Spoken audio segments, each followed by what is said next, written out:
Welcome back to the Zuma webinar series, where we dive into the things that are actually moving the needle for property managers across the country. In today's topic, we're going to hit something that's probably resonates with every property operator, property manager, and site team member in multifamily. That's resident satisfaction. We all know the numbers. Resident turnover costs anywhere from $3,000, $10,000 per unit, and yet most residents don't leave because of rent. They leave because of how they felt about the experience or a variety of other factors. So today we're going to ask the question, what separates the properties that have 60 plus renewal rates from those that are constantly chasing occupancy and can't even saturate their own occupancy? Well, today I'm joined by Lakyn and Domingo. Each of them oversees multifamily portfolios and has a real point of view on what drives resident loyalty from the front of the line of the portfolio level. So I will let them introduce yourselves. Absolutely. I'd kick us off.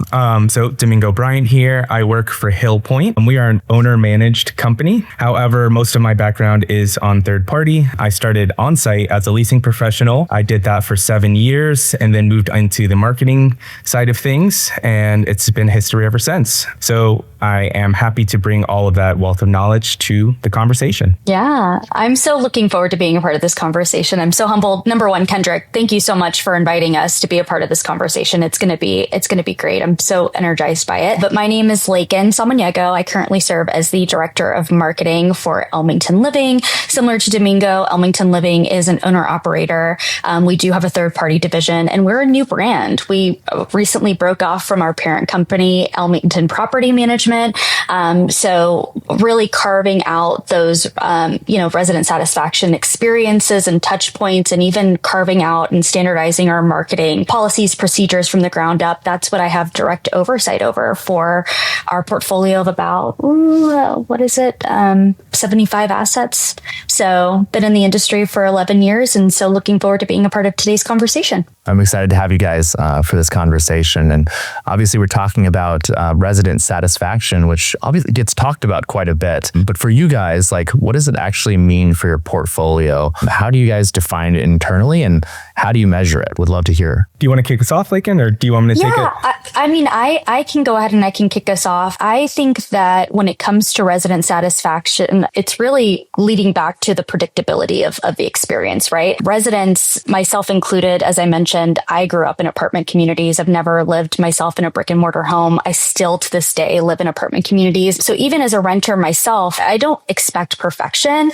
What I do expect is consistency, right? And that at the end of the day is what has kept me from moving and uprooting my life from one community to another. And so when we think about resident satisfaction, I measure it based on the renewal ratio, right? If we're having a mass sort of shift in our occupancy, and we're seeing that we're not getting the retention that we've historically gotten at a particular community, my question is, what is resident satisfaction on site looking like? And what is our on-site teams?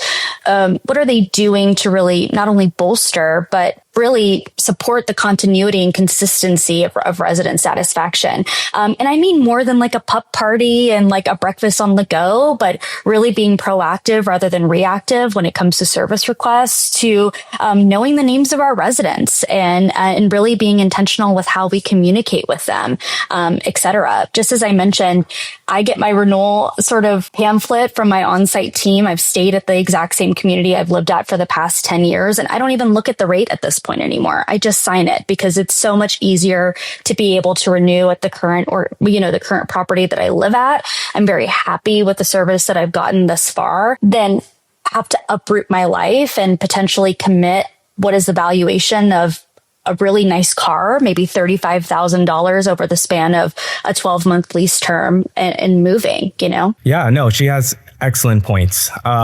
Resident retention is really the cornerstone of our industry. Of course, leases at the end of the day, we need heads in beds, but we need to keep those heads in those beds. And at the end of the day, it feeds into more than just, renewal rates. It makes sure Google reviews look good. It makes sure apartment ratings reviews look good. There is a moral aspect to this, right? We want our on-site teams to, as Lakyn mentioned, we want them to embody it. We want them to make sure that, their residents feel comfortable with coming into the door. They feel comfortable, those service technicians coming into their units. These are the things that to Lakyn's point, she doesn't even need to look at what the rates are. We want our residents to take a look at really the community as a whole and just make the decision from a feeling, not just they raised our rent 2%. I can't really afford that. We want them to have the feeling, okay, it's $80, it's $90. That's nothing compared to my peace of mind, my happiness at the community that I'm currently living at. So let's talk about some KPIs. Of course, renewal rates, super important. Let's also talk about some of the things like surveys. They are something that can kind of fall on the wayside. There's plenty of different vendors that are completing it, but it's not something that needs to be handed or be done manually. It is something that can be automated. So there's tools like that Grace Hill offers, that all these different vendors offer as a tool that the on-site folks can leverage and get the feedback that they're looking for. What is going to move the dial to make sure that those folks are getting that 60% renewal rate, getting that 75% renewal rate, making sure that the on-site teams are not just doing their job, they're feeling empowered that, hey, I want these folks to continue coming to my office every single day, to feel like this is a community. It's not just a place to live. Totally. I'm wondering, these are all amazing points. And of course, the industry, it all comes down to renewal rates. But I'm wondering, what are the one or two leading indicators that you look for to predict whether renewal rates will be high, right? Let's say you're looking at acquiring a property, or you have two metrics that you want your teams to really focus on. What are the two leading indicators of a strong community with strong retention? You go, Domingo. No, ladies first, Lakyn, no problem at all. I mean, what I was just going to say is that data doesn't lie at the end of the day. I've got big feelings about a myriad of different things, but ultimately we have to be able to defer to the data when it comes to making really strategic decisions, to your point, Kendrick, even when it comes to acquiring a particular community, and seeing how the organization that we serve, in this case, Elmington Living, can bolster success when it comes to historical renewal ratios. And retention rates. At the end of the day, resident satisfaction and historical renewal ratios, that's the guiding post of what has happened thus far. But anything can happen at the end of the day, right? Shifts in occupancy can happen overnight. And it's really just about, I have to say it one more time, but it's really about consistency and really understanding who are our key players on site, and do we have the right team on site in order to be successful within their roles and ultimately be able to support resident retention, right? So if I'm looking at our, PMS dashboard, am I able to see preemptively if what is being promised matches reality, right? If we're saying that we're going to be visiting or attending to your service request within a 24-hour business time period, is that data within our PMS system matching that promise, right? Is it matching it? Our issues or areas of opportunity on site being addressed consistently, but also being addressed with empathy, right? And how are we presenting ourselves on site and also being able to online and being able to, areas of opportunity, maybe somebody's had a negative experience. What is our on-site team doing to be able to mitigate that risk and be able to turn the tide there? And also communication, is it clear? Is it timely? And is it with empathy? A lot of times where operators get it wrong is by assuming satisfaction is about amenities or it's about pricing. It's not, it's about whether that experience is consistent and also reliable, in my opinion. Yeah, certainly. She hit the nail on the head. When it comes to indicators, where my head goes to is going to be, I guess, three different areas. I know you asked for two, but we're going to add one more. So, of course, you want to be taking a look at, service request completions, because obviously this is their home. In a community of 300 units, we may have 50 residents that are routinely in the office. So that's a good indicator of their satisfaction. Are we completing those service requests in a timely manner? As Lakyn pointed out, is it taking us 2 days or is it taking us within 24 hours?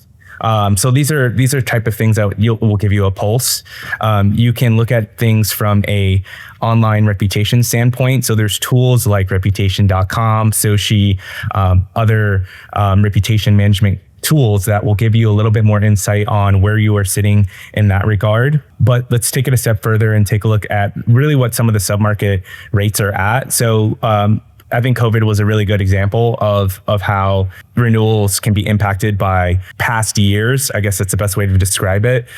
We saw rent growth. It went out the roof, during COVID. And once things started kind of getting back to normal, our renewal rates, as a consequence, had to be less aggressive. But that first year, they were still in line with what we were going through in COVID, and we saw higher turnover rates. So that can also be a little bit of an indicator. Like she mentioned before, we want the loyalty, we want them to feel satisfied, but also there is a pricing aspect to this. At the end of the day, if folks can't afford what the current market rate is, they're not going to be as inclined to renew with us. They may have to look to other places. So those are things that need to be considered when we're making decisions on renewal rates and those type of things. When you're thinking about, renewal rates and the things like that, how are you pricing in the value of a resident who's been there for years? And does that impact your renewal rate strategy? If a resident is maintaining their loyalty to a community, but you know that they may not be able to afford a rate increase, or maybe it's not so individual, I guess I'm kind of trying to understand, how much are we leaning into valuing the loyalty of residents as well? That's a tough question, Kendrick. So I really think that it depends on the business model of the company in question. When it comes to third party, you have a little bit less flexibility to have the empathy and kind of evaluate things on a person to person basis. So companies like Elmington, like Hillpointe that we're with, we have a little bit more flexibility in that regard. But when it comes to on-site teams, when it comes to third party management companies, sometimes they're just looking for a flat rate of 3 to 5%. And, that it is what it is. And that person is, their hands are kind of tied.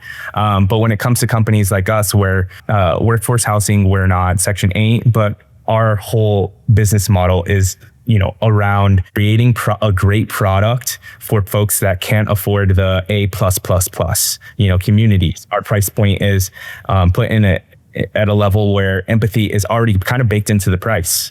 We want to give something that, normal folks can't afford to live in. And at the renewal process, that is something that is taken into account. Has this person been with us, since the community has opened? Are they going through hardships right now? Is it something that needs to be evaluated? So yes, I would say it just depends on the management company itself, but those type of things should be considered if they're not already considered, but at the same time, their hands just may be tied. Yeah, I couldn't agree more. I think that when it comes from third party, to Domingo's point, he really made a great sort of statement. When you're working on the third party side, there's our management objective, and then there's ownership objective. And a lot of the times we have to defer to ownership objective in order to get that ball in the hoop. What I'll tell you is, even with Elmington Living, we're of the mindset that renewal starts on day one. Renewal starts when you're signing your lease at the end of the day, right? And renewal touch points should be occurring well before that 60-day window. The last thing that we want to ever hear, especially, as a director of marketing, I'm sure, Domingo, you can concur, is I haven't heard from our on-site team at any point during my lease term here. And now it's 60 days before my lease is expiring. And now suddenly, there's a 24-hour time frame turnaround for my service request. Now suddenly you guys are doing pizza parties and engaging, and you guys are at my door with a muffin that says, "We're muffin without our residents." You know what I mean? Do you know my name? Do you know what I mean? I would just cringe at hearing that. And so to Domingo's point, especially with Elmington Living, we do have the flexibility to be able to see, okay, what is their starting rate? How long have they been there? I've been with our property. Maybe they've been at a community for 15 years. You'd be surprised. And, those incremental sort of increases can be, staggered appropriately. But, something else that I'll say is, at the end of the day, reactive teams answer questions. Proactive teams, they eliminate friction before residents even ask, right? And as long as we're doing that starting at day one, then our perspective and even our current residents can really see the value in being able to renew with us. It's not a hard sell to be able to get that ball in that basket. Yeah, no, I really like that. Yeah, really going between and juxtaposing the reactive versus proactive communication, and like authentically caring about residents versus only caring about the residents when it's time for renewals, right? And that's the very going to leave a very poor sentiment in anybody's mouth. I'm curious, as when you think about the renewal process and just like the life as a resident, you talk about when renewal starts on day one, right? And I think that's very true, right? The first impressions matter a lot. And I'm wondering, how do you inspire the team to lead with empathy and foster an experience that a resident doesn't want to leave, right? Because as you were talking about, leaving and changing apartments is a really expensive, time-consuming process. I mean, I hate moving furniture. It's expensive to have a moving person, right? Like, you would expect that people would stay for much longer than they are, right? So why is it that we see such high churn rates with this industry? I mean, if this was any other industry, having a 60%, 40% churn rate is unacceptable, right? And like, this is harder than changing between Apple Music and Spotify, right? So what do you guys think? Yeah, excellent question. So it's tough. There's so much new product out there. So that's, I think, a major contributor. But what comes with new product, new specials, right? So one of the major challenges that I would say really every operator runs into is really balancing between upfront concessions that happen at move-in and concessions that happen at renewal. And it is a tough conversation that has to be had. What's the market looking like? Is it saturated right now? Is it saturated with brand new product? Do we have 4 new lease ups in a downtown market that just started where they're priced, well below what the competitors are at, plus they're throwing the kitchen sink at it? I think that that's a major contributor to why there's so much turnover, is we're constantly adding more concessions to each submarket. People just instinctively want to go to the nicest, shiniest, newest product. And I think that is a major contributor. Yeah, we can talk about loyalty. We can talk about satisfaction levels. But at the end of the day, people still have to make a living. They still have to, I shouldn't say make a living, but they still have to support their lifestyle. They said, rent is the biggest check that everyone is writing on a monthly basis. If, the renewal rate that we're offering is still competitive, but they're getting an additional 2 months rent at sister property that's right down the road, they're probably going to gravitate towards that. So there is a hefty amount of folks that they're used to living, like Lakyn said at the top of the call, this is all she knows is apartments. And, she's been doing this for the last 18 years of living in apartments or however long. A lot of people that, they're going to be living in apartments forever and they're okay with the movement. If I could find a place to live for one place for the rest of my life, that'd be great. But I don't think that that's the apartment industry right now. Folks are just so conditioned to, look for the newest, for the cheapest, for the best concession. And I think that that's a major driver for the, below 50% turnover rate the above 50% turnover rate that we're experiencing right now. I think it's a really good point, Domingo. I think that certainly does speak to, a certain subset of current residents that we serve. There's so much competition. When you look at oversaturated markets like the South Carolinas, the Austins, the Dallases, right? There's so much competition. At a certain point, it feels like we're building on top of each other. I think that when we think about resident satisfaction, where we can sometimes get it wrong, especially as an operator, is we think about resident satisfaction as like a big initiative. It's a campaign. It's really not. It's those everyday moments, and so even going back to how we standardize our move-in process, right? Like what is the experience that we're providing our current residents before they even pick up their keys? Like, are we being preemptive with our communication? When they move into their unit, is it ready? And there's no surprises, right? Do we have clear expectations on work orders, amenities, contact points? That move-in is what's going to set that emotional tone for the entire lease term. That experience, when it's disorganized, then we're starting at a deficit. and we don't have the equity in the bank to be able to recover.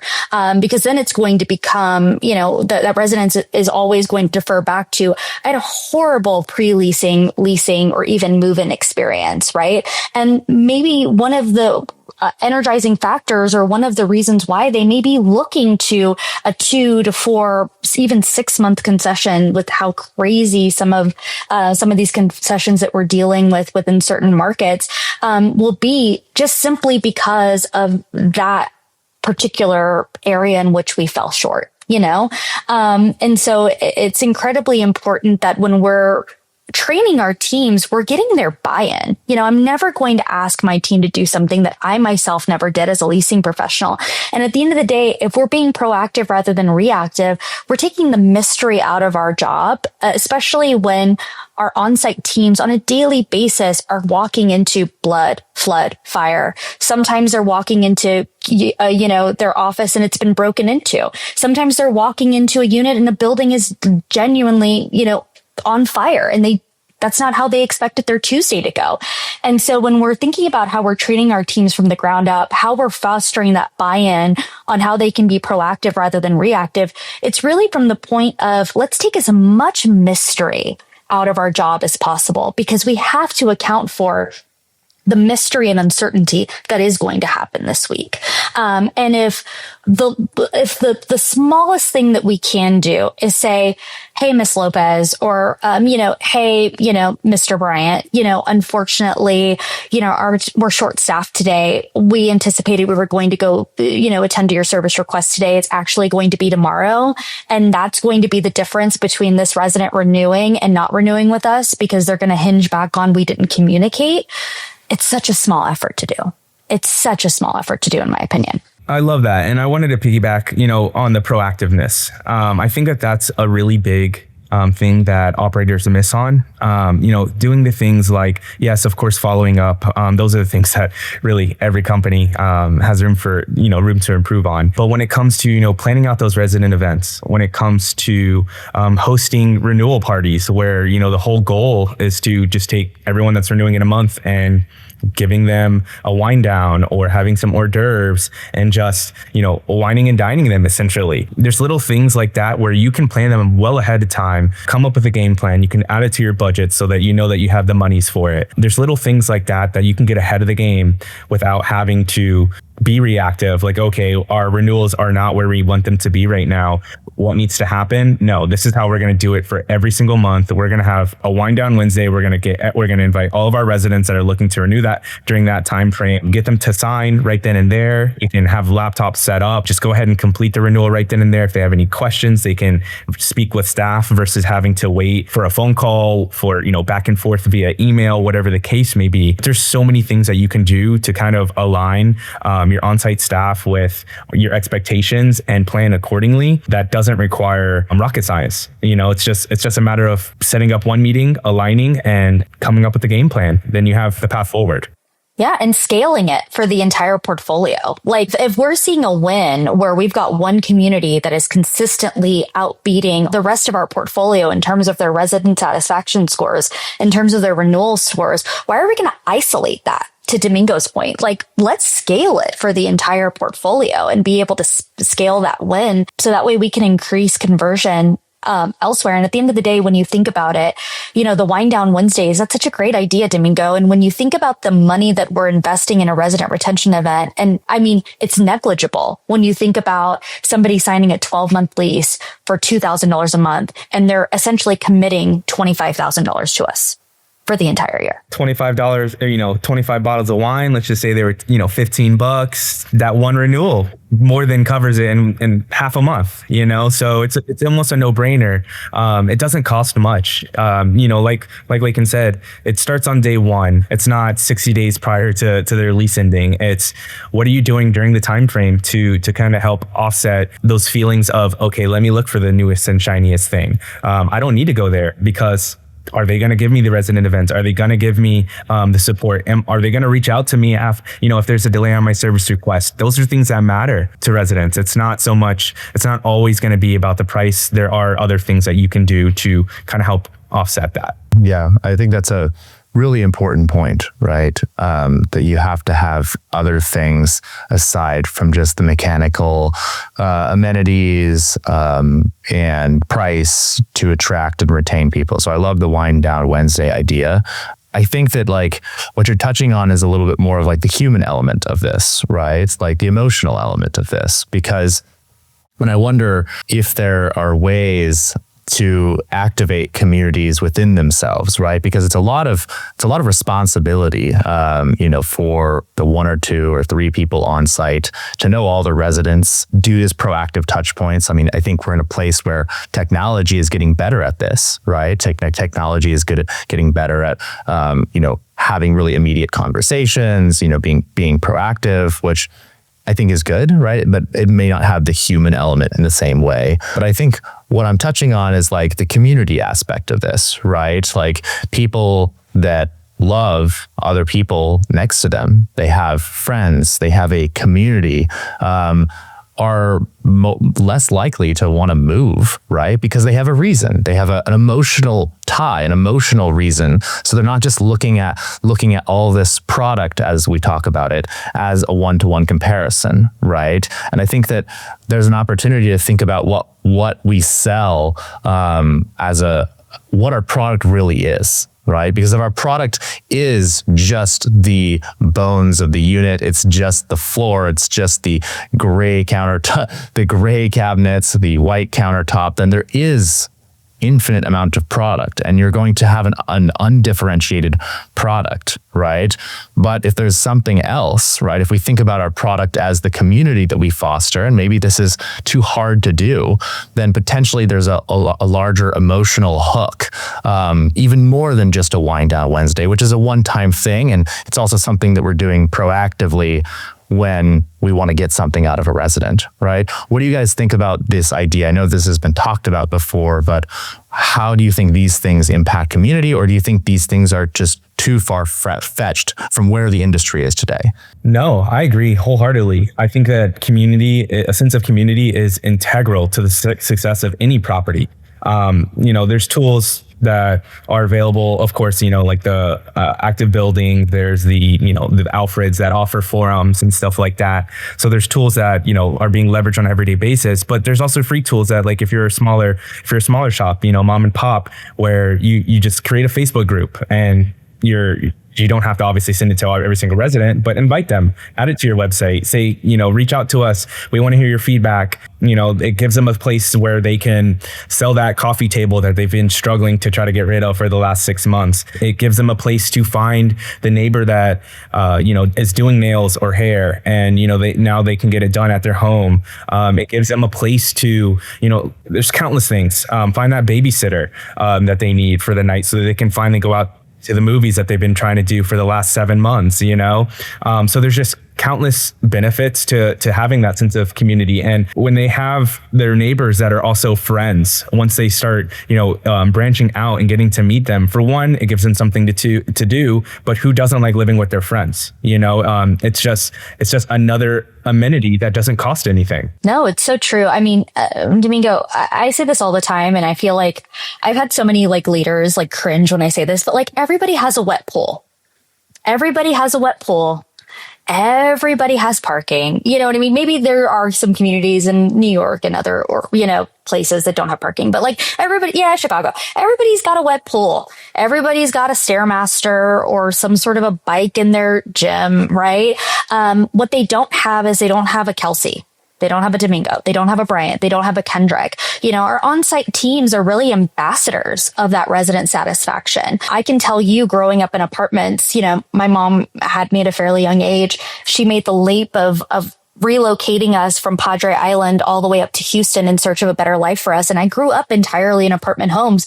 And to Domingo's point, she found community in these apartment communities. And I mean, she was paying, I think, her first apartment here in Houston, she was paying $400 a month. We didn't even have laundry in our unit, but we felt like the wealthiest people in the world. I attended every single resident event that our on-site team did. They were the people that I trick-or-treated with. They were the afternoon snack when I got off of my school bus and I walked into the leasing office to get lemonade and cookies that were meant for prospects. But that's besides the point. That's besides the point, right? My mom was able to find community there, and she was able to find, I know we don't ever say this in property management, but she felt a sense of security. She felt a sense of security in being able to rely on the on-site staff that were able to anticipate her needs, and also her neighbors that she was very comfortable with having babysit me, and also, find that sense of community. And so, Kendrick, you brought up like a really great point, and Domingo, I feel like you really fleshed it out to its fullest capacity. Like, there are so many ways that we can leverage AI. There are so many different products that we can layer in from an automated standpoint to quote unquote increase the resident experience. But a lot of the times, I know what'll stop me from going to another another property and continuing to renew at my current property. It's Daisy. I love my community director. I love my property manager. I love Oscar. I love my maintenance supervisor, who I can rely on, even when there was a cat in my engine. You know what I mean? So I've found that sense of community. I found that sense of community here.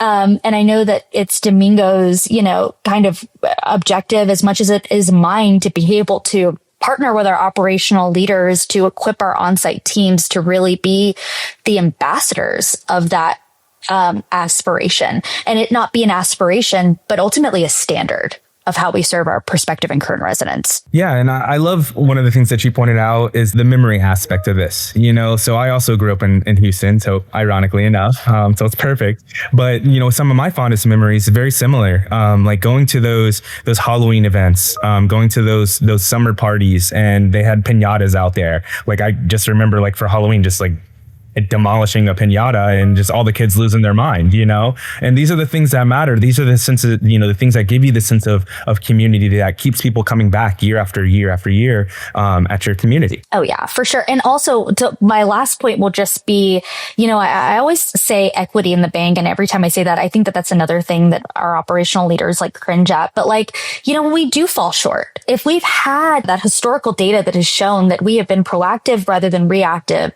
at every single curve, we are being intentional and anticipating the needs of our residents, and we're bolstering resident satisfaction. We're human at the end of the day. There are going to be errors. There are going to be delays. There are going to be ways in which we could have done better. But if we, from day one, and even before day one of move-in, are anticipating the needs of our residents and really being, again, ambassadors of resident satisfaction, when we do have those areas of opportunity, we've got that equity in the bank. With those residents, we have that historical, we've never fallen short, that they can really sit back on and say, okay, this was an area of opportunity here. Our on-site team has taken accountability for it, and this is the path forward. It can't be 100% of the time. But what we can do is, again, I said this earlier, but lead with empathy, and also, take accountability where we need to.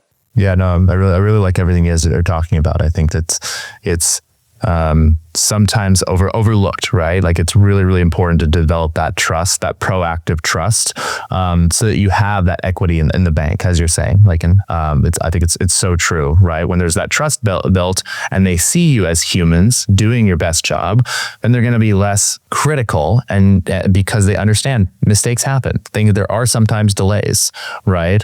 As well as I think creating a human community is important, because that drives, as you're talking about, these emotional experiences that tie you to this place. They tie you to the people. And I think sometimes that's what the industry is overlooking in the mechanical way that we see everything these days, right? Like you said, everybody has a wet pool. Everybody has an outdoor space. Like, everyone has, depending on obviously the community type, but potentially there can be too much focus on the material amenitization of a community, and not as much on the driving the human component, which potentially, I also grew up, from, a family of Mexican immigrants with no money, right? And I can tell you that wealth comes in different ways, right? There's the wealth of generosity. There's the wealth of your grandmother's love. There's the wealth of the help and support of a community that goes beyond the